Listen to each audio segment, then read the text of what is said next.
good. It's okay. Stuff that there. Mr. Smith, Dr. Daniels here. Calvin!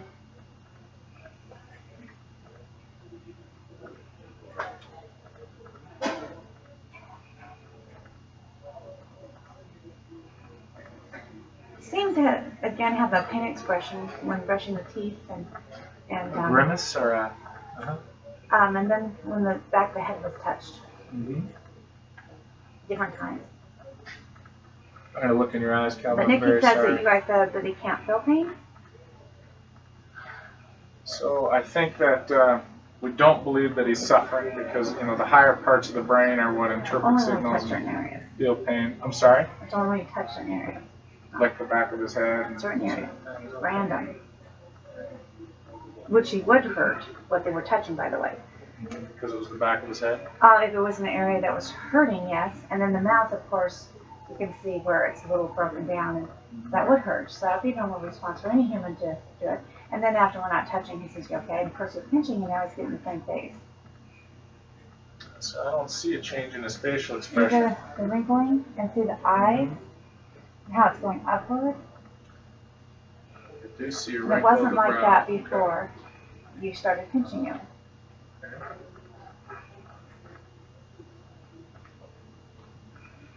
And when we touch the back of his head, it gets really going. You don't actually get to the point where he's squinting his eyes. It reminds me of my children when they hurt themselves, which worries me a little. We want to make sure that he's okay. Of course, we want to make sure that he's not suffering. Well, I just want to make sure he's okay. I don't want any medicines in him that would stop us from waking him up. I was worried about him being very dried and dehydrated, but I found out what it was. He had put a patch, but nobody told me on him. You were aware of that? Scopolamine patch? Yeah. So his eyes were, as you saw yesterday, dark blood and really dry and I realized the reason why he wasn't blinking or anything now was the illusion of that patch stopping the moisture, which was crucial when we're all trying to get in there for his eyes because that's his lifeline. So they have removed the patch and he's doing much better. And see how the white is now coming back to the eyes, which we couldn't see that yesterday. So he definitely is having the side effects. Of course, that's why you put it in him. And so, but I kind of don't want that on there. I do know that then we have to make sure that he doesn't have any liquid gain up in his mouth, and that's very important to watch. Right. And I will be playing Felicia, and we will be definitely watching his mouth to prevent, remember, he was had tons of saliva, and that was the reason you did it. Right. So we're going to watch him on that. But because the eyes are so critical, and it's the only thing that's separating him from being brain dead.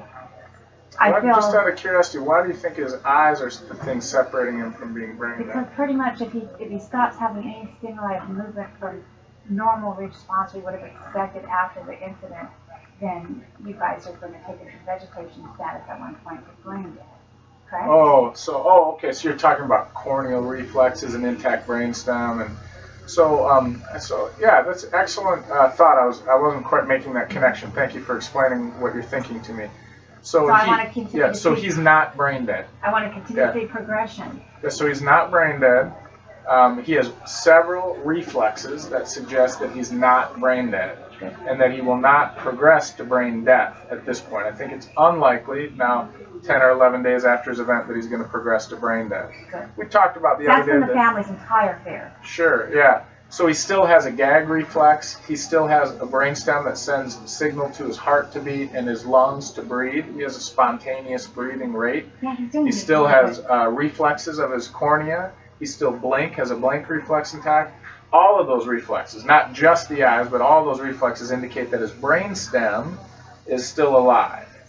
Again, as we talked about the other day, the blood flow comes up from the center of the brain, protects the brainstem first, and then goes out to the thinking parts of the brain from there.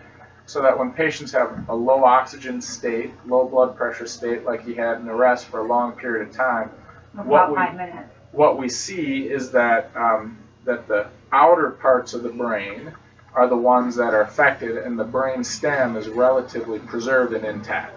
Now, when the blood pressure shot up for over 12 to 24 hours at over 200 up to 250, didn't that have any harm on the brain? So And that's the with brain. eyes. So yeah, so that's an excellent question. The brain often tries to protect itself. When it's injured, it swells, and when it swells inside the cranium, the bony structure of the head, then the blood pressure often isn't high enough to provide the brain with blood supply. So brain swelling is usually associated with the brain telling the blood pressure to be higher, and that's a protective effect. In fact, we let the blood pressure be higher intentionally because we believe the brain is trying to get blood to the brain when it's swollen and otherwise couldn't. Now, these are complicated medical things. You have a good understanding of them. I'm just doing my best to explain them. I'm trying to understand the thesis of how we were helping and why we did that, and I did not know that. Yeah, so when the brain swells, it gets tight in that space, and it actually sends a signal to the heart and blood vessels to rise the blood pressure. We call it a Cushing's reflex, and we allow it. We allow the blood pressure to be high in that setting because it protects the brain from further injury. Because I'm hoping that he's going to continue to show a lot more responses.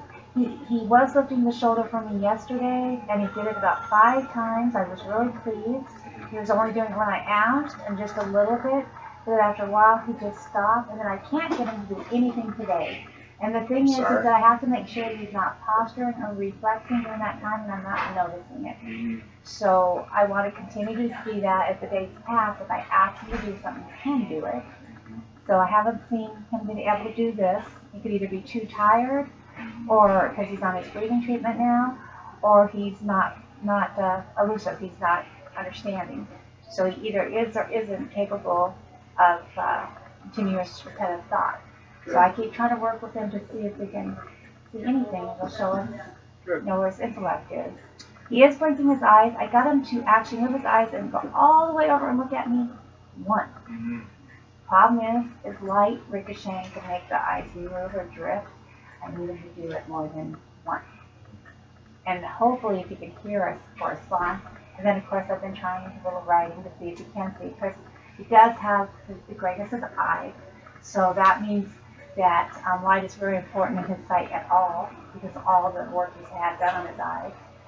It came to a point where driving really wasn't a good idea for him. So they were explaining why. So I do got his glasses and stuff that I could try those methods just to see if he get a response, since we know, the sight's going to be 4 period. And I did try to make my words really big, but I have no eyesight issues, so it's hard for me to think, wow, how big does it be for you to see him, if you could see it. He was near and far sighted, so that's the problem. Tammy, I have 2 other things to tell you before I'm done with my communication with you, and I want to answer your questions.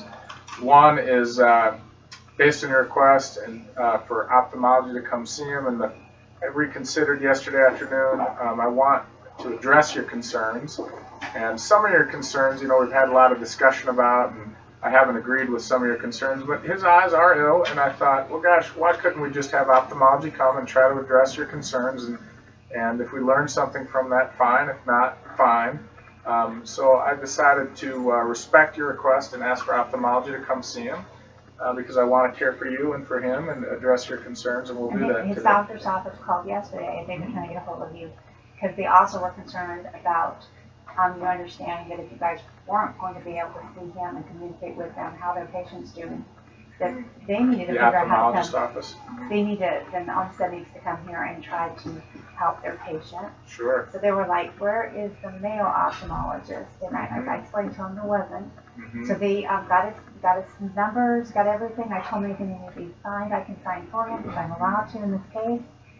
So they get the records so they can discuss with you guys. Sure. The one that represents him over here, all the things about his eyes. Sounds good. The second thing I have to tell you is I've been on service for 10 days in a row. As you know, I've been a long time on service. Yep. And it's time for me to rotate off. My colleague John Mullen, M-U-L-L-O-N, will be taking over for me beginning tomorrow. John's a very experienced intensive care doctor. He and I will have a conversation about this. I think, that leads me to my last thing, which is, I'm the medical director of this ICU also, so I'm in charge of the complicated care issues in the ICU. And your father certainly represents a complicated care issue, and we're trying to do the right thing for him. So I'll continue to follow along in my role of medical director to make sure we support you and your family and him and come to the right decisions over time. depending on how he does, And okay? the family we still are going to stress that the 10 days is not yet official for him, that common medical practice, and even after traumas happen to an individual, because I went through it, I have neuropathic compression in my neck, and I only compression in the elbow, so I mean years later, even while we're still researching, commonly we use our technology, our MRIs and our CTs to know where the damage is. And going blind, we still really don't understand why we're doing that. Because if there was some preventative measure that should have been taken, we were all blind, everyone, even yourself, period, without that technology being used on him. And again, that is your decision and your call. You're the one to make So that you decision. think that the MRI of the head would prevent blindness? I'm It trying would to pull that prevent thought together. additional damage to the brain if there was a stroke, which he has an history of stroke. He did have a stroke even in Oregon. It would prevent more damage that you can't see with the physical eye or test with electrodes. Okay. And everything I've read strongly suggests, and at some point that will be done for his care to see how much damage was done. And Yeah. we're still blind, and what's sad is right now we're treating him blind with that. Well, remember that, so I know a lot about imaging after brain injury, and within the first couple of weeks, the brain imaging with MRI doesn't help our decision making, because it can look very abnormal and confirm what we're thinking, or it can look relatively normal and patients still don't do well. So we don't repeat MRI of the head early on, 10 days, and after someone's injury, because it doesn't help us make a decision regarding recovery. And It that would be same with the contract. That would. It doesn't help us make a decision regarding prognosis because it's too early to see whether the brain is going to begin shrinking. We have our early imaging, and we have our examination, we have our SSCPs. And that, what kind of CT was that you took at the It beginning? was a regular CT head. Okay. Because it just seems like a regular CT wouldn't tell you within minutes after the transactions occurred. I mean, it would take them 30 minutes after it had happened, probably about 10 or 15 minutes after it happened to him. You know, because we just lived right across from you. They resuscitated him, and then of course we got him out there. So, you know, it's definitely, I'd say, be under the 15-minute window. Sure. It doesn't always sound, it's got a common history of not showing true, because it doesn't show you the bleed yet, because it just started. In his case, he's kind of special because most people don't give a hospital that fast. So that's my concern, is with that, is that the fact it was so soon, because he got here within about a minute or two of their arrest. It didn't take them very long to get him going. Get him resuscitated. And they didn't use paddles. They didn't have any trouble getting him going. They got him into the CD. He was looking around. That they're telling him to calm down. They needed to sedate him. I gave consent. At that point, it put him into a coma, and then his body started to tremor on them.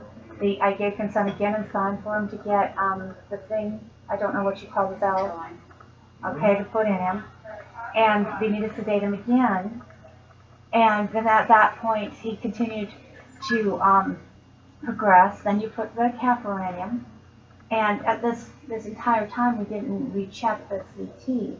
And that's why I'm confused on all those issues, because it was so soon on him. So that's why I want to know where the brain damage is. And I know how you said you tested it. It was 3 days later with that electrode test. It was 2 or 3 days later that you did that. And it just, to me, is like, if we do, there's nothing else. There's nothing we can do for him. We want to support you. You're being a good daughter, looking at for every potential possibility of something that could be missed, trying to be as certain as you can. I respect that, and we've addressed your concerns, I promise.